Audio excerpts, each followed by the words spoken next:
Malaysia calling visa সংক্রান্ত 2026 সালের সর্বশেষ আপডেট অনুযায়ী পরিস্থিতি নিচে তুলে ধরা হলো।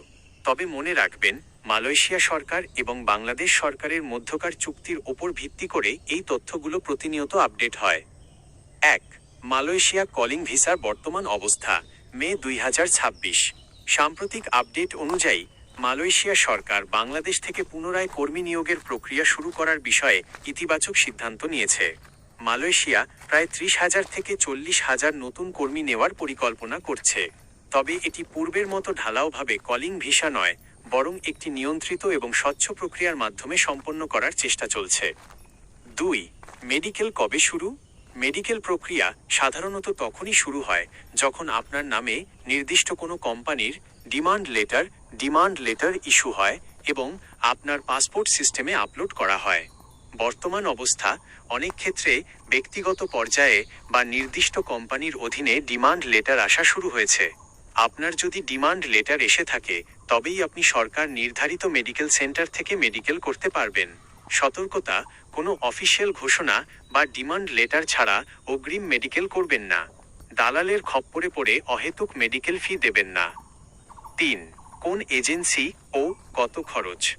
মালয়েশিয়ায় কর্মী পাঠানোর জন্য সরকার অনুমোদিত রিক্রুটিং এজেন্সিগুলোর একটি তালিকা থাকে। এজেন্সি আগের মতো 100 বা নির্দিষ্ট সংখ্যক এজেন্সির সিন্ডিকেট প্রথা ভেঙে এবার সব বৈধ বিএমইটি নিবন্ধিত এজেন্সিকে সুযোগ দেওয়ার দাবি উঠেছে। আপনি বিএমইটি এর ওয়েবসাইট থেকে বৈধ এজেন্সির তালিকা দেখে নিতে পারেন। খরচ: সরকার নির্ধারিত অভিবাসন ব্যয় কত হবে তা এখনও চূড়ান্তভাবে ঘোষণা করা হয়নি, তবে এটি আগের চেয়ে কমানোর চেষ্টা চলছে। 4. কোন কোন কাজে নিয়োগ হবে?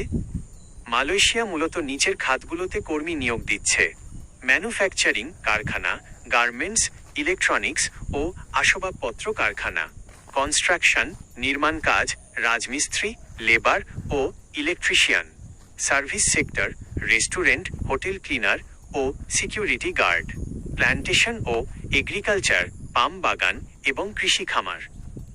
গুরুত্বপূর্ণ পরামর্শ: 1. দালাল থেকে সাবধান। কোনো দালালের হাতে পাসপোর্ট বা টাকা দেওয়ার আগে এজেন্সির লাইসেন্স নম্বর যাচাই করুন। 2. BMET registration. আপনি বিদেশ যেতে চাইলে অবশ্যই আমি প্রবাসী অ্যাপ বা বিএমইটি অফিসে গিয়ে আপনার নাম নিবন্ধন করে রাখুন। 3. অফিসিয়াল নিউজ, প্রবাসী কল্যাণ ও বৈদেশিক কর্মসংস্থান মন্ত্রণালয়ের ওয়েবসাইট বা নির্ভরযোগ্য সংবাদ মাধ্যমের খবরের ওপর নজর রাখুন। আপনি কি বিশেষ কোনো কোম্পানি বা এজেন্সির মাধ্যমে যাওয়ার কথা ভাবছেন?